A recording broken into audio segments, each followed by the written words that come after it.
más o menos. Quiero Ay, creer que bien. vamos a querer salir muchas preguntas. Pulmones. Entonces, tienes que saber qué hace el alcohol, pero tienes que saber cuál es el efecto en los pulmones y tienes que saber cuál es el desarrollo natural o normal de los pulmones y los riñones, ¿no? Entonces, vamos a irlo viendo paso a paso y al final les vuelvo a explicar la presentación, que es donde viene todo súper resumido, ¿va? Entonces, ¿qué es lo que nosotros vamos a estudiar cuando decimos la palabra ecología fetal? Nosotros vamos a estudiar todo el ambiente que rodea al feto. Entonces, está fácil, ¿no? Que rodea al feto y también puede ser al embrión. Entonces, al embrión o al feto. Yo creo que para este momento de embriología ya deberíamos de saber las diferencias entre embrión y feto, pero por si alguien no se acuerda, de la semana 1 a 8 es un embrión y de la semana 9 hasta el nacimiento es un feto, ¿sale? Entonces, de la semana 1 a la semana 8 eso es un embrión y ya a partir de la semana 9 le podemos llamar nosotros feto. Y este feto, este embrión va a estar rodeado por tres tipos de ambiente que pueden interferir en el desarrollo o que pueden apoyar el desarrollo embriológico normal de nuestro producto, de nuestro feto, de nuestro embrión. El primero de ellos se va a llamar el macroambiente. Ahorita vamos a ir explicando cuáles son las características de cada uno de los ambientes. El siguiente será el matro, con T, matroambiente, ambiente. Y por último, tenemos al microambiente. Microambiente. Vamos a ir explicando a qué se refiere y cómo cada uno de ellos puede tener un efecto diferente en el desarrollo embriológico. Entonces, primero vamos a irnos con el macroambiente y al final vamos a cerrar con las especificaciones del microambiente. Cuando nosotros estamos hablando del macroambiente, estamos diciendo, a ver, sabemos que el embrión está cubierto por muchas cosas, protegido por muchas cosas, pero también está expuesto a muchas cosas. Pero la idea básica es, tenemos un embrión que está dentro de una mamá. Y esa mamá está rodeada por un ambiente que tiene factores físicos, factores geográficos y factores políticos. Entonces, el macroambiente hace referencia a factores tanto físicos, factores geográficos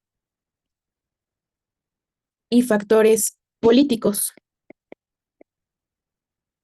Por ejemplo, en dónde vive la mamá, no va a ser o no va a ser lo mismo una mamá que vive aquí en México que una mamá que vive en China. O sea, la geografía, la altura a nivel del mar, el clima, la política, todo eso va a ser diferente. Por ejemplo, aquí en México está muy bien establecido que todas las mamás tienen que tener al menos 5 consultas de control prenatal para detectar cualquier alteración. No todos los países tienen esas políticas, ¿no? O sea, si los países no tienen esas políticas, es como, pues me reviso una vez en el embarazo y si todo está bien, excelente. Y la verdad es que muchas cosas se pueden evitar con un adecuado control prenatal, con un adecuado consumo de ácido fólico, de hierro, estar haciendo ultrasonidos, estar revisando cuánto va creciendo el bebé. Todo eso es parte de ese macroambiente que vamos a resumirlo como los factores que rodean, pero no al bebé, sino a la mamá. Entonces, si les preguntan, oye, definición de macroambiente, son factores que no es que sean, no son características de la mamá, son cosas que están rodeando a la mamá. La mamá puede ser gordita, la mamá puede ser flaquita, la mamá puede ser diabética, puede ser hipertensa. Eso no es el macroambiente. El macroambiente es dónde vive, cómo es la política, cómo es su geografía, cómo es el clima, cómo está la contaminación, todo eso que es externo y que está rodeando a la mamá, eso es el macroambiente, ¿sale? A diferencia del macroambiente. Entonces, vamos a ver cuál es la diferencia con el macroambiente. En este sí vamos a estar haciendo referencia a los factores propios de la mamá. Factores propios de la mamá. Como por ejemplo, durante el embarazo, la mamá tuvo alguna infección. Durante el embarazo, la mamá desarrolló hipertensión o la mamá ya era hipertensa. La mamá ya era diabética o desarrolló diabetes durante el embarazo. La mamá tuvo alguna hemorragia durante el embarazo. la mamá tiene ya una enfermedad cardíaca o una enfermedad renal, por ejemplo. O sea, cosas que la mamá, y ojo, que ya tenga diagnosticadas o que desarrolle durante el embarazo, porque cualquiera de las dos va a influir en el bebé, ¿sale? Entonces, a lo mejor la mamá ya era diabética y se controlaba bien, pues está bien, pero a lo mejor la mamá era diabética mal controlada y se embarazó. Ahorita vamos a ver cuáles son las consecuencias de la diabetes en el embarazo. A lo mejor la mamá tenía VIH. ¿Cómo va a impactar eso en el embarazo? La mamá tenía sífilis, la mamá tenía hepatitis o adquirió, por ejemplo, Zika durante el embarazo, le picó un mosquito durante el embarazo, ¿no? Todas esas características propias de la mamá, pero también una muy importante, la edad de la mamá. O sea, es un factor de riesgo que las mamás tengan menos de 17 años o más de 40 años. Se consideran embarazos de alto riesgo porque menor a 17 años el cuerpo todavía no está metabólicamente listo para llevar un buen embarazo y más de 40 años ya el metabolismo está muy usado como para llevar un buen embarazo, ¿no? Entonces, cualquiera de las dos nos puede afectar. Em, Aquí ahorita vamos a hacer mucho énfasis en las infecciones porque es lo que más nos preguntan en este bloque, cómo afectan las infecciones, ¿sale? Y por último, vámonos al microambiente. El microambiente van a ser las membranas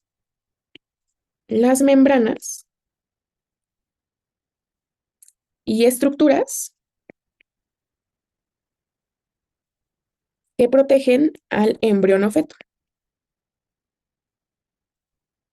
Al embrión o feto. Por ejemplo, el amnios está protegiendo al feto, ¿no? Por ejemplo, la placenta es una estructura que le está dando nutrición al feto. Si la placenta no está bien implantada, no va a poder haber una buena nutrición. Si de repente la mamá presenta desprendimiento de placenta durante el embarazo, tampoco va a haber una buena nutrición. Si perdemos líquido amniótico durante el embarazo, vamos a tener oligohidrapnios y eso tampoco es bueno. Em, entonces vamos a poner también el líquido amniótico. Vamos a poner todas las deciduas, que si alguien no se acuerda cuáles son las deciduas, cuando se da el proceso de implantación, hay una decidua capsular que rodea el embrión, una decidua basal y una decidua parietal. Son estructuras que no son parte del embrión, pero que lo están protegiendo, ¿sale? Entonces, todos estos ambientes en conjunto pueden jugar a favor o en contra del desarrollo embriológico. Entonces, va a ser muy importante que cuando tú leas un caso clínico, luego a lo mejor te ponen como mamá que tuvo 2 consultas de control prenatal, acuérdate que tienen que ser más de 5 consultas, ¿no? Entonces, desde ahí prendes un foquito de a lo mejor algo estuvo mal y no se detectó. Siguiente, durante el embarazo la mamá presentó diabetes, prendes otro foquito, ¿no? Y con eso te vas guiando. O durante el embarazo hubo pérdida de líquido amniótico, otro foquito en el microambiente, ¿sale? Entonces, estos tres rubros, necesito que sí se los super aprendan, ¿va? Y están fáciles, no están tan complicados. Y si viene una cosa extra que no anote aquí, tú puedes deducirlo. ¿Es de la mamá, protege al bebé o está en el ambiente de la mamá? ¿Sale? Sí, dime, Juan. Te iba a decir que si se podría como referir el macroambiente a los factores no patológicos y los macroambiente a los patológicos. Mm, no tanto porque, por ejemplo, la edad no es que esté patológico, o sea, no es que tener menos de 17 años esté patológico, pero sí es algo propio de la mamá que puede perjudicar el embarazo. Y, por ejemplo, del macroambiente yo te puedo decir, por ejemplo, la contaminación. O sea, la contaminación no es algo como que no sea patológico, ¿no? O sea, es malo, pero la mamá no es la que está contaminada, sino el ambiente de la mamá es el que está contaminado, ¿no? Ok, gracias, Ani. De nada. Muy bien, ¿alguna otra duda? ¿No? Perfecto. Ahora, vamos a ver que alguna falla en algunas de estas cosas y también algunas cosas genéticas que ahorita vamos a especificar pueden dar ciertos defectos, ¿no?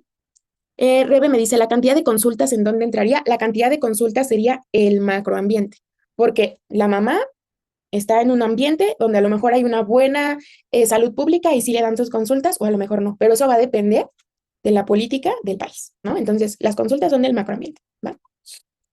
Muy bien. Entonces, como les digo, todos estos factores pueden perjudicar a nuestro bebecito. Y entonces vamos a ver un tema que es súper importante que se llama defectos y malformaciones que puede presentar. Creo que hasta ahorita muchos de nosotros seguimos utilizando la palabra tiene un defecto, tiene una malformación, tiene un síndrome, tiene una deformación, tiene una displasia, o sea, todas esas palabras como que decimos, sí, sí, se formó mal y ya, ¿no? Pero la realidad es que tienen cosas muy específicas y si no les preguntan esto en el DEPA, ya no se vuelvan a meter conmigo a ningún curso, ¿sale? Porque les juro, siempre lo ponen, ¿va? Entonces vamos a ver cuáles son las características y las diferencias cuando hablamos de defectos, malformaciones, displasias y todo eso, ¿sale? Entonces, vamos a ver que existen tipos de alteraciones congénitas. Tipos de alteraciones congénitas. Y estas las podemos dividir en dos. Las podemos dividir en aquellas que son completas y en aquellas que son incompletas. ¿Ok? Entonces, esta es mi primera clasificación. La palabra alteración. Puede haber, vamos a irlas como subrayando para que no se nos pierda.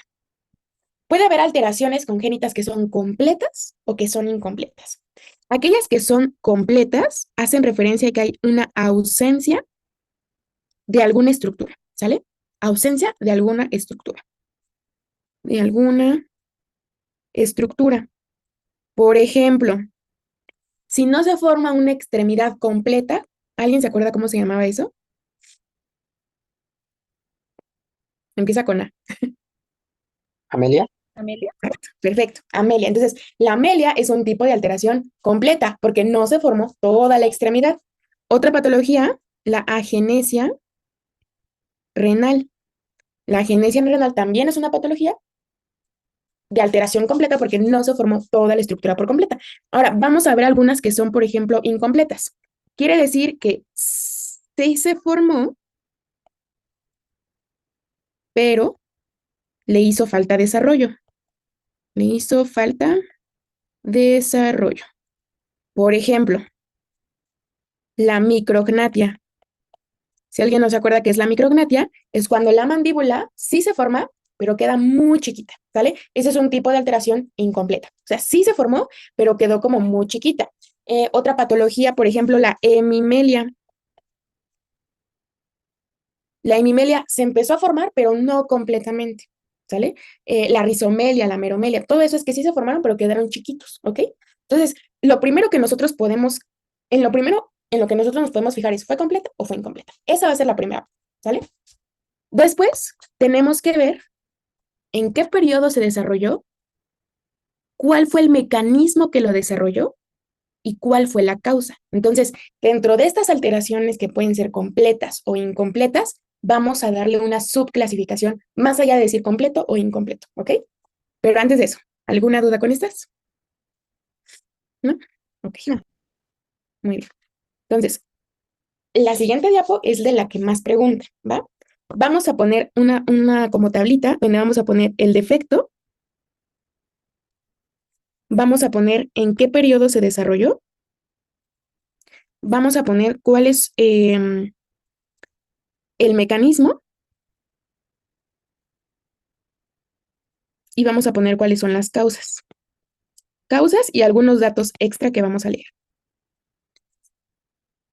El primer defecto que puede ser una alteración, y que ahorita vamos a ver qué tipo de alteración es, lo vamos a llamar las malformaciones. Malformación. Todas las malformaciones se tienen que desarrollar en el periodo embrionario. Por eso les dije, periodo embrionario de la semana 1 a la semana 8. Entonces, esto es durante el periodo embrionario. Si ocurre después del periodo embrionario, ya no es una malformación, ya llevará otro nombre. Pero si ocurre de la semana 1 a la semana 8, será una malformación. El mecanismo de esta malformación, y es lo que se tienen que aprender, lo voy a poner igual con azulito, es que una malformación siempre resulta, número 1, por un defecto estructural. Ahorita se los explico. Y número 2, es algo intrínseco. Es decir, el defecto ocurrió ya sea por un gen o por alguna proteína defectuosa, ¿no? O sea, si estaba mutado PAX2, pues me va a dar una malformación a nivel de oídos, me va a dar una malformación a nivel de ojos, me va a dar una malformación a nivel de riñones durante el periodo embrionario por una causa intrínseca de las células, o sea, la célula estaba mutada, la célula tenía ese gen defectuoso que generó un defecto en la estructura, ¿sale? Pero era intrínseco. Ahorita que veamos las demás, van a ver que es muy diferente el mecanismo que causa las demás, ¿ok? Entonces, lo que tiene esta malformación es que nos va a afectar una estructura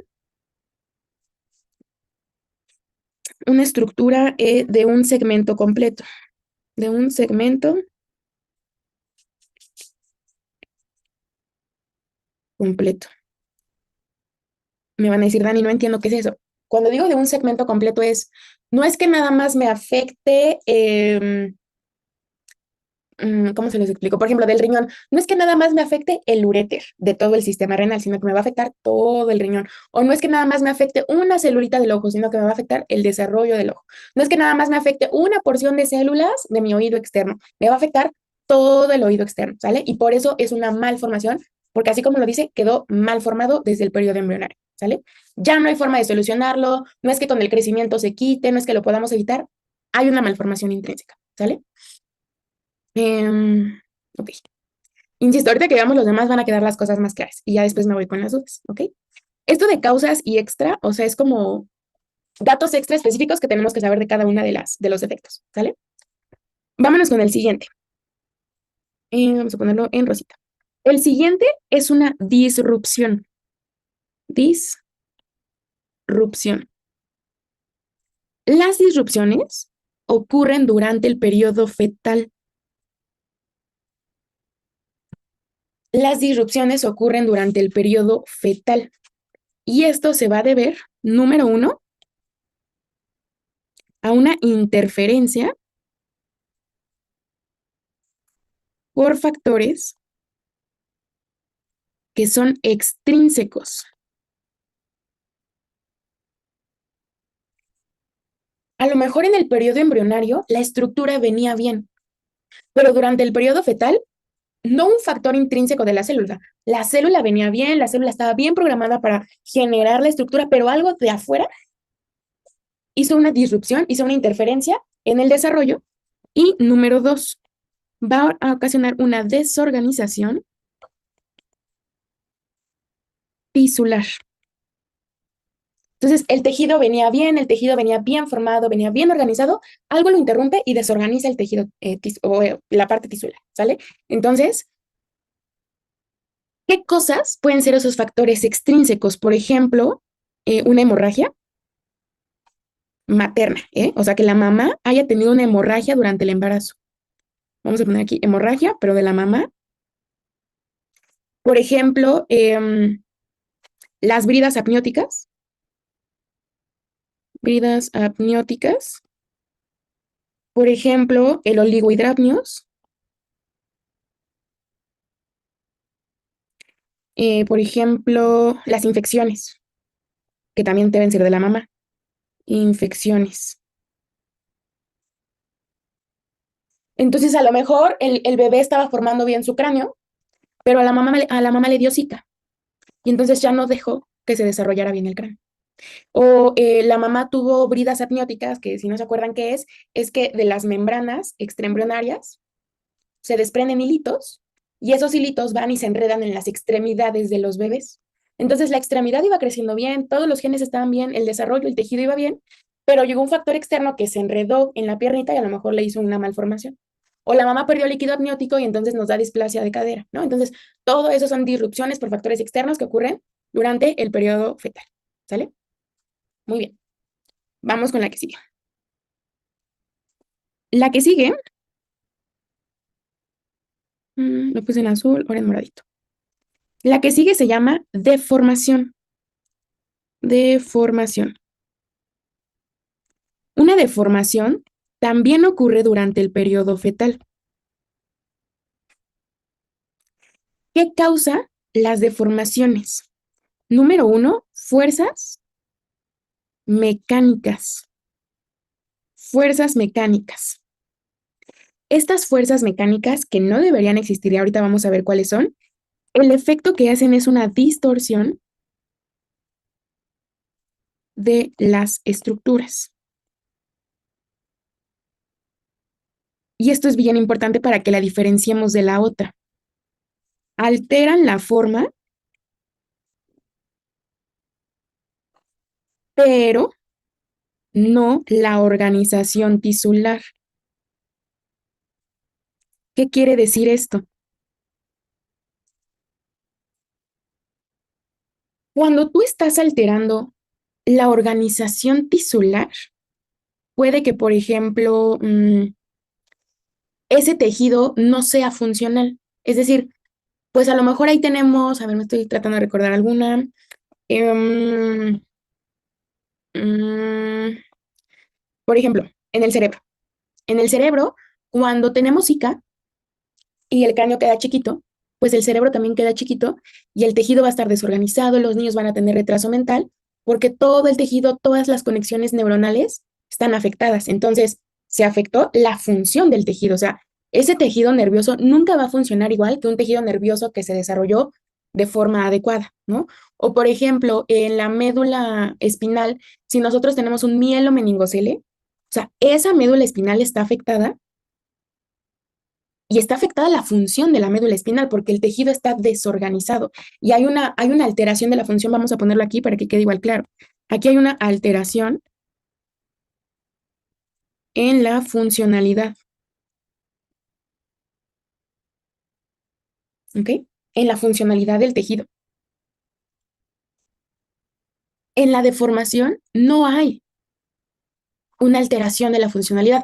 Tiene una forma diferente, pero el tejido sigue funcionando porque está cumpliendo con lo que tiene que hacer. Por ejemplo, un útero, que la vez pasada vimos, algo que se llamaba útero, lo voy a poner aquí. Por ejemplo, un útero bicorne.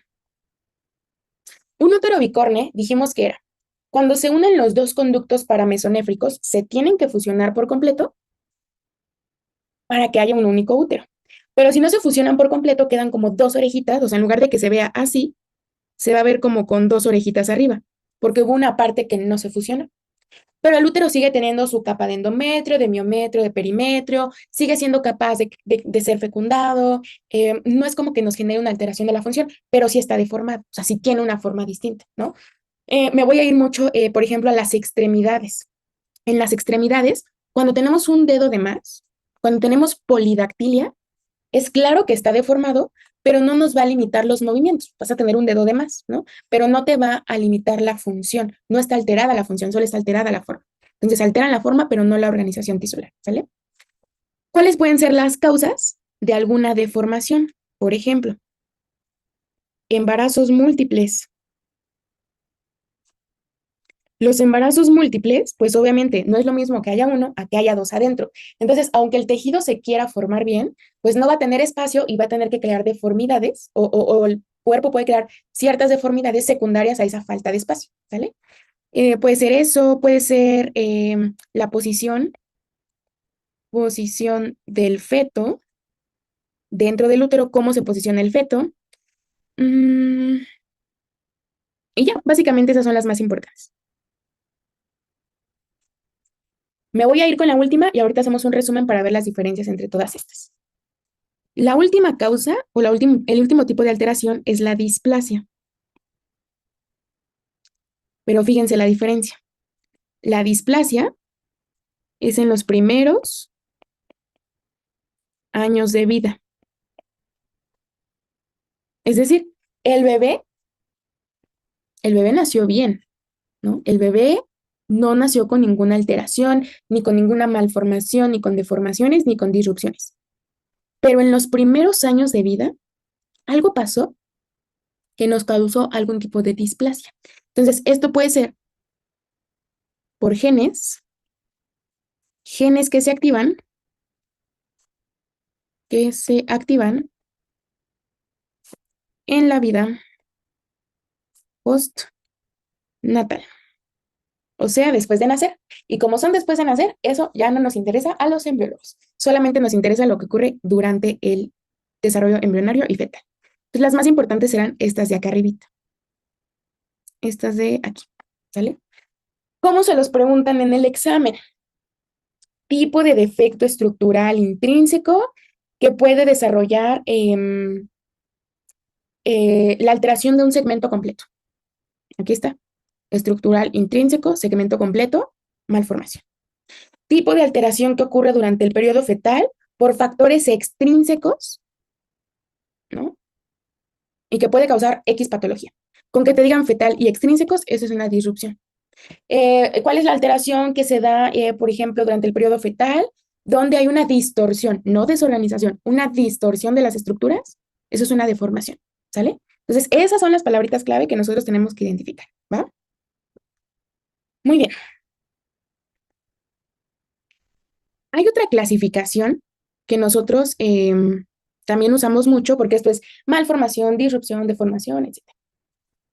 Esto es la forma de clasificar las alteraciones, ¿no? Y por ejemplo, puede haber una malformación que sea completa o una malformación que sea incompleta. Puede haber una deformación completa o una deformación incompleta. Puede haber una disrupción completa o puede haber una disrupción incompleta, ¿va? Entonces, son intercambiables. ¿Hasta aquí alguna duda? ¿No? Ok.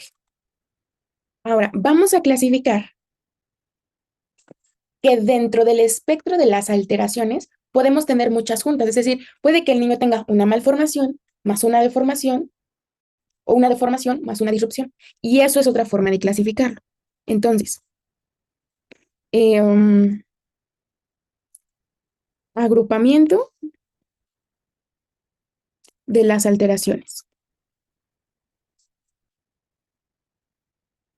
De las alteraciones. La primera forma en la que se pueden agrupar varios tipos de alteraciones es en algo que se llama la asociación. Asociación. Una asociación es una combinación,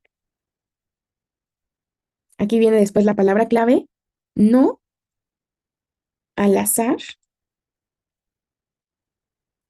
de de dos o más alteraciones al mismo tiempo. Al mismo tiempo.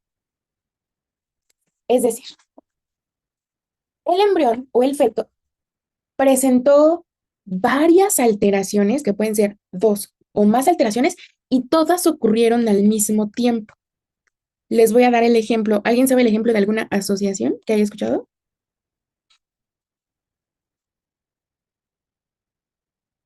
Exacto, la asociación Bacter. Yo tuve un paciente con Bacter, asociación Bacter. ¿Ok? La asociación Bacter hace referencia a alteraciones en las vértebras, por eso es V,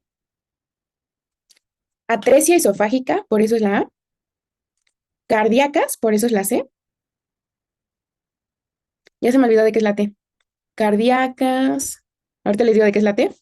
Em, la E hace referencia a alteraciones en las extremidades, o también la L, es que dependiendo si lo leen en español o en inglés. Y la R en los riñones, ¿sale? Entonces, estos presentan alteraciones en las vértebras, presentan atresia esofágica, presentan alteraciones cardíacas. No me acuerdo de qué es la T. ¿Alguien se acuerda de qué es la T? No puede ser que no me acuerde. Sí, no, no es torácica. No, De a ver. tráquea. ¿De la tráquea, seguros? Sí, sí, es tráquea.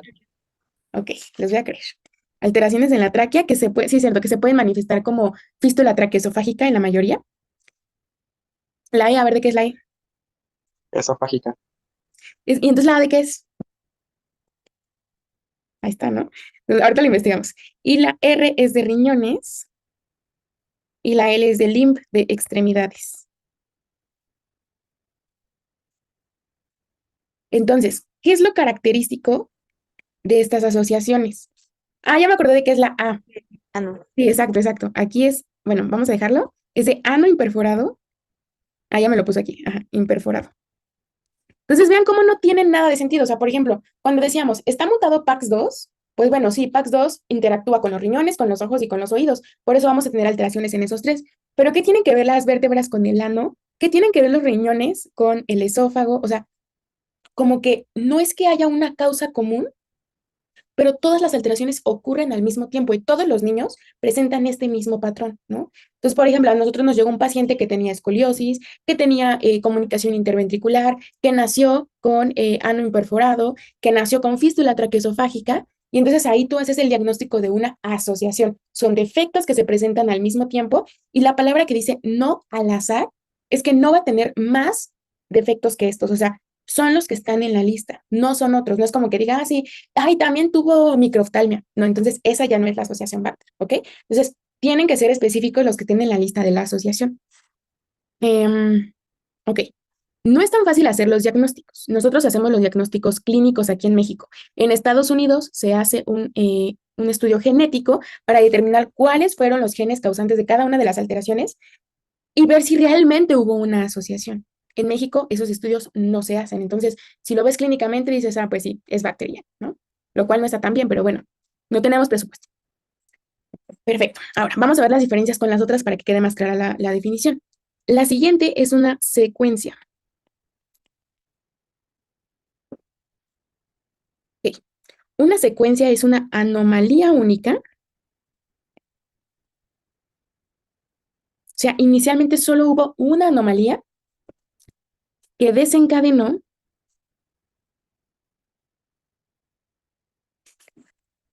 otras alteraciones. Otras alteraciones. Entonces, no es que todas las alteraciones ocurrieron al mismo tiempo. Por ejemplo, en la asociación, al mismo tiempo se estaban afectando las vértebras, al mismo tiempo se estaban afectando las extremidades, al mismo tiempo los riñones. En una secuencia es, hay un evento primario y por ese evento primario se afecta otra cosa. Y como se afectó otra cosa, esa cosa afecta a otra cosa. Entonces es como una cadenita, por eso se llama así una secuencia. Primero hubo algo, después otra cosa y después otra cosa, ¿no? Em, por ejemplo, cuando nosotros tenemos la secuencia Pierre-Robin, ¿alguien se acuerda qué era? Voy a pasar esto para acá. Pierre-Robin.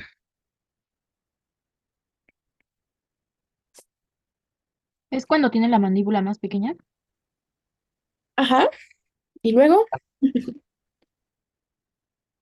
Y afecta, creo que los oídos y la lengua. No me acuerdo bien. ok, Hay una presión baja de del oído externo, ¿no? exacto. Entonces, fíjense, en Pierre-Robin, ¿qué es lo primero que pasa? El defecto primario es que tenemos una micrognatia, ¿no? Tenemos micrognatia.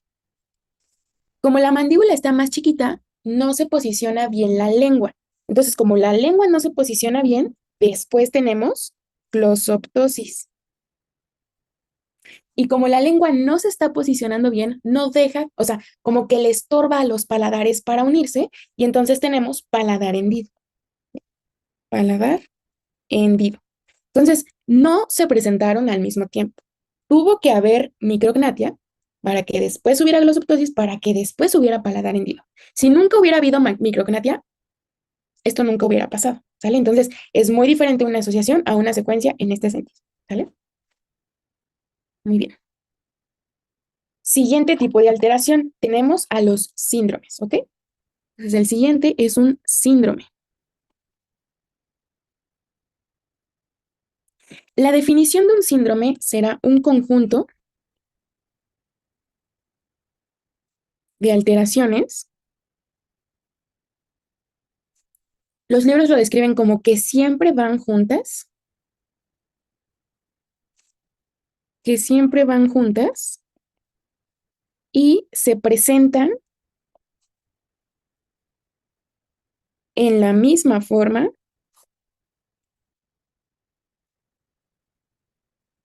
en todos los individuos. Por ejemplo, aquí tenemos un montón de síndromes que nosotros podemos poner. Y el más conocido, pues el síndrome de Down. O sea, un niño con síndrome de Down es característica la fase de un niño con síndrome de Down, porque va a tener las mismas alteraciones en la cara que otro niño con síndrome de Down. Em, Generalmente todos los niños con síndrome de Down, la mayoría presentan la misma cardiopatía congénita, defectos en el tabique interventricular. Generalmente todos los niños con síndrome de Down presentan cierto retraso del desarrollo. Todos los niños con síndrome de Down, por ejemplo, tienen el pliegue simiano, ¿no? Todos los niños con síndrome de Down. Y me vas a decir, ok, Dani, pero ¿cuál es la diferencia entre un síndrome y una asociación?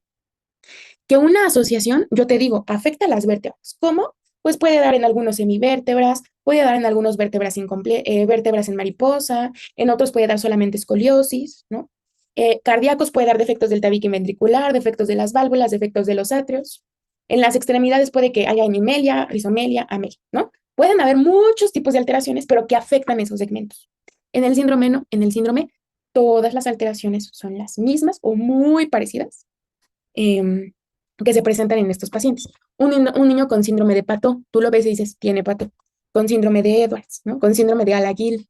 Todos esos niños tienen las mismas características, independientemente de si son de África, de Asia o de América. ¿Sale? Entonces, ese es el más fácil. Muy bien. ¿Alguna duda con estas tres definiciones súper importantes? Yo tengo una, Dani, Dime, ya de secuencia con síndrome. ¿cuál sería la diferencia de una secuencia con un síndrome? Sí, Ok. Casi siempre la causa de un síndrome es algo cromosómico.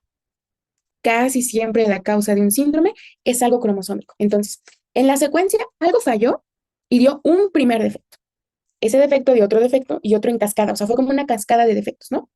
No primero hubo paladar hendido y después micrognatia. Fue al revés. Primero la micrognatia y después el paladar. En el síndrome, toda la información que estaba codificada en ese cromosoma falló. Entonces, dependiendo de lo que hubiera estado codificado en ese cromosoma, es lo que se va a afectar. Por ejemplo, si está afectado el cromosoma 21, al mismo tiempo se va a estar alterando la simetría de los ojos y la distancia entre los ojos. Al mismo tiempo, los pliegues se van a estar afectando en la mano. Al mismo tiempo, los músculos van a tener hipotonía. Entonces, no hay un defecto primario. Todo se está desarrollando al mismo tiempo. ah, ok, ya, gracias, Dani. Ok. Y si les digo, casi siempre un síndrome es por un defecto cromosómico. ¿Vale? Muy bien. Entonces, ya sabemos tipos de alteraciones, ya sabemos el nombre de cuando se juntan muchas alteraciones en una persona y algo que es muy preguntable, ¿cuál es el periodo de mayor susceptibilidad a alteraciones congénitas? Típica pregunta de sus profes y de toda la vida. El periodo de mayor susceptibilidad será el periodo embrionario. Ya en el periodo fetal, insisto, tiene que haber algo externo que nos lo afecte. En teoría, si llevamos un adecuado control y una adecuada salud de la mamá, no debería ocurrir. En el periodo embrionario no es como que lo podamos evitar porque ya son cosas intrínsecas, ¿sale? Pero será el periodo de mayor susceptibilidad a alteraciones congénitas, ¿sale? Ahora, ¿cuáles son las principales causas de las alteraciones congénitas? O sea, ¿qué es lo que más causa estas alteraciones? Vamos a mencionar 5 de ellas. El 50% de las alteraciones, el 50% tienen una causa desconocida. No sabemos por qué, lo cual es triste y espero que después eso se reduzca. Pero el 50% de las alteraciones congénitas, la causa es desconocida.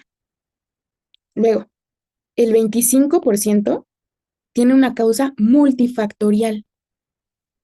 Multifactorial, es decir, tanto el ambiente como factores intrínsecos la pudieron haber causado. O sea, no hubo algo que dijeras, fue por esto, fue por esta única causa, sino que son varias cosas que cuando están juntas desencadenan la malformación o la alteración, ¿sale?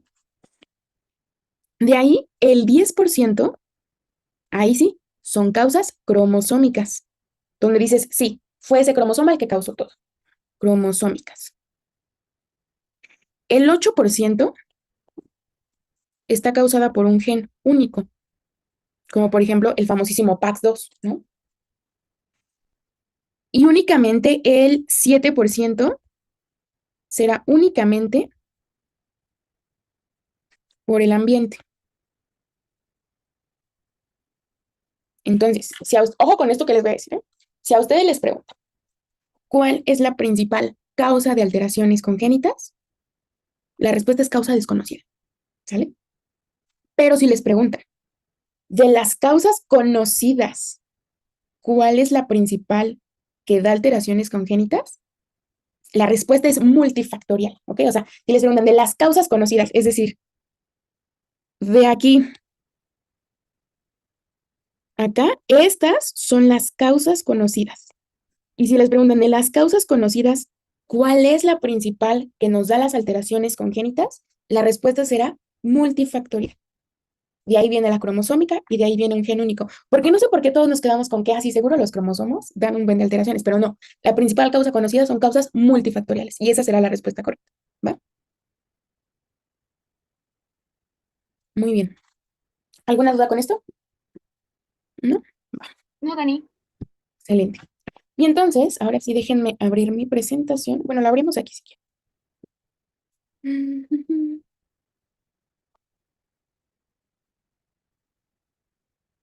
Miren, esta es la tablita que les digo. 50% desconocido, 25% multifactorial. Y no causas desconocidas, no es como que tenga un término, simplemente no se sabe por qué ocurre, ¿no? O sea, por ejemplo, un niño que tuvo, una persona, imagínate, una mamá, 20 semanas de gestación y tuvo un aborto. Muchos de los abortos son por malformaciones. Pero pues fue un aborto. No es como que vayas a estudiar el aborto para saber qué es lo que causó la malformación y el aborto, ¿no? Entonces, por eso muchas de las malformaciones que terminan en abortos, nunca se sabe la causa y se termina como causa desconocida, ¿sale? Entonces, por eso falta mucho estudio sobre ese tipo de alteraciones que ocurren y que no sabemos por qué. Muy bien. Ahora, esto no, esto sí. Vamos a ver que hay muchas enfermedades infecciosas que pueden causar malformaciones congénitas. Y ojo, estamos ahora estudiando ese 7% que es causado por el ambiente, ¿sale? Ese 7% que es causado por el ambiente puede ser por esto, por enfermedades infecciosas, que a qué pertenecería, a macro, a matro o a microambiente. ¿A macro? Con T, ¿no? A macroambiente, exacto. Entonces, todas estas son alteraciones que son de la mamá, son infecciones que tiene la mamá, ¿no? Entonces, ¿qué sí se tienen que aprender? Virus de la rubiola, cataratas. Cataratas es lo que más se pregunta del virus de la rubiola, pero eso fue lo que pasó. Citomegalovirus. El citomegalovirus puede dar microcefalia. O sea, las primeras que les pongo son las más preguntables. Y aunque ya vieron sistema nervioso la vez pasada, esto ya no es sistema nervioso, esto es ecología fetal. Entonces, lo podrían llegar a preguntar, ¿vale? Sífilis, más que nada alteraciones dentales, es lo que más causa. Toxoplasmosis también puede causar microcefalia. Entonces, si se van a aprender algo, apréndense de aquí las primeras palabritas, ¿sale? Rubiola, catarata, cito, micro, treponema, alteraciones dentales y toxoplasma, microcefalia, ¿sale? Si me voy ahora nuevamente a ese ambiente que será parte del sistema de la mamá, por ejemplo, si la mamá por alguna razón, imagínate, la mamá tiene crisis epilépticas y la mamá para sus crisis epilépticas se trata con fenitoína, ¿no? O con algún antiepiléptico. Si una mamá con epilepsia se embaraza, es de súper alto riesgo. De hecho, las mamás, bueno, no las mamás, las personas que tienen epilepsia, se recomienda que no se embaracen. ¿Por qué? Porque todos todos los antiepilépticos se consideran teratógenos. Entonces, si la mamá toma antiepilépticos, no se tiene que embarazar. ¿Por qué? Porque si se embaraza, tiene que suspender sí o sí el teratógeno. Pero si lo suspende, le puede dar una crisis epiléptica y eso puede ser muy peligroso para el bebé. Entonces, cualquiera de los dos escenarios es malo. Que siga tomando o que no tome es malo. Se recomienda que no se embaracen. Pero bueno, se llegan a embarazar y entonces los bebés nacen con síndrome de hidantonía fetal, labio leporino, pueden tener malformaciones esqueléticas, cardíacas y todo dependerá de la dosis de antiepiléptico que la mamá esté tomando, ¿sale?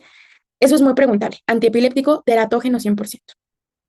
Eh, la talidomida, por ejemplo, la talidomida era como un tipo de anestesia.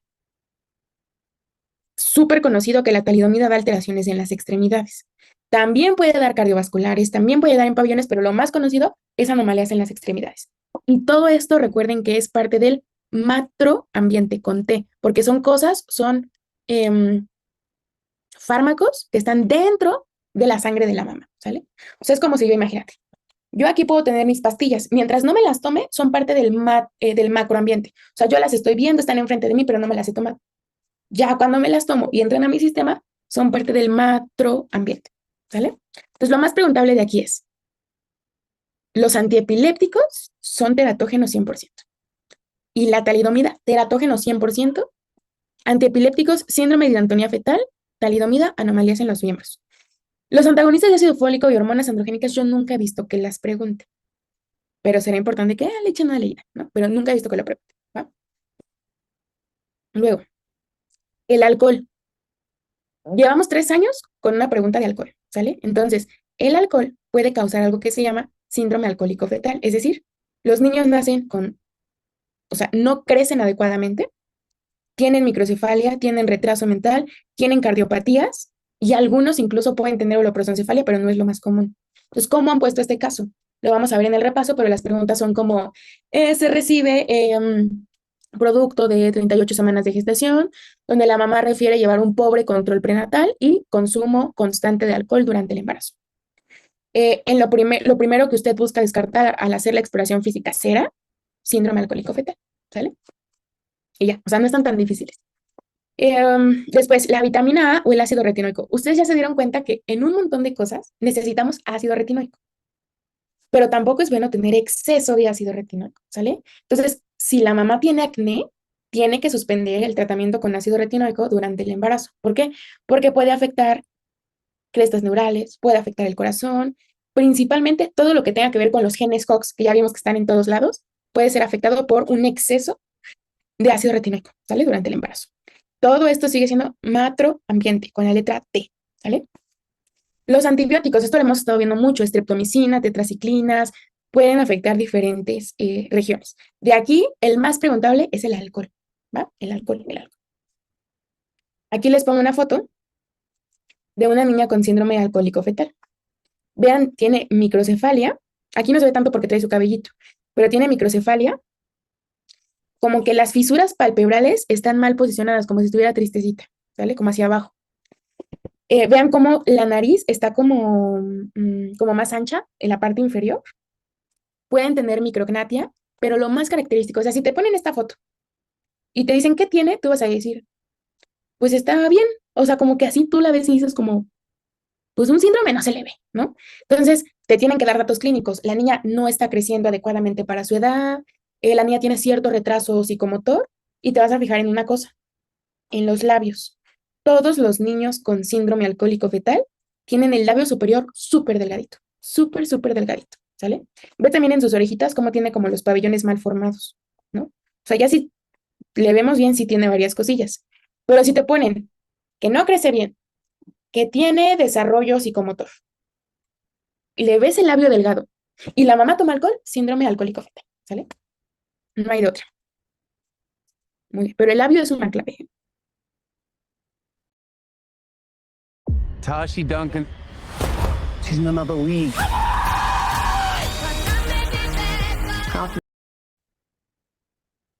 Tony, Dime, y, o sea, por ejemplo, ¿no hay alguna otra alteración que haga que justo el labio superior esté muy delgadito? ¿O es la única? ¿no hay alguna que, perdón? ¿Otra alteración o otra enfermedad o síndrome que haga que el labio superior sea igual de delgado? ¿O solo es esta? Ah, no, sí, incluso, o sea, incluso puede ser normal, o sea, ahorita van a decir, yo tengo el labio delgado, tuve síndrome alcohólico fetal, no, o sea, no, más bien por eso te digo, te tienen que dar los 3 datos, falta de crecimiento, falta de desarrollo y esta característica del labio que es la más fácil de distinguir en la carita, ¿no? Pero sí puede estar presente.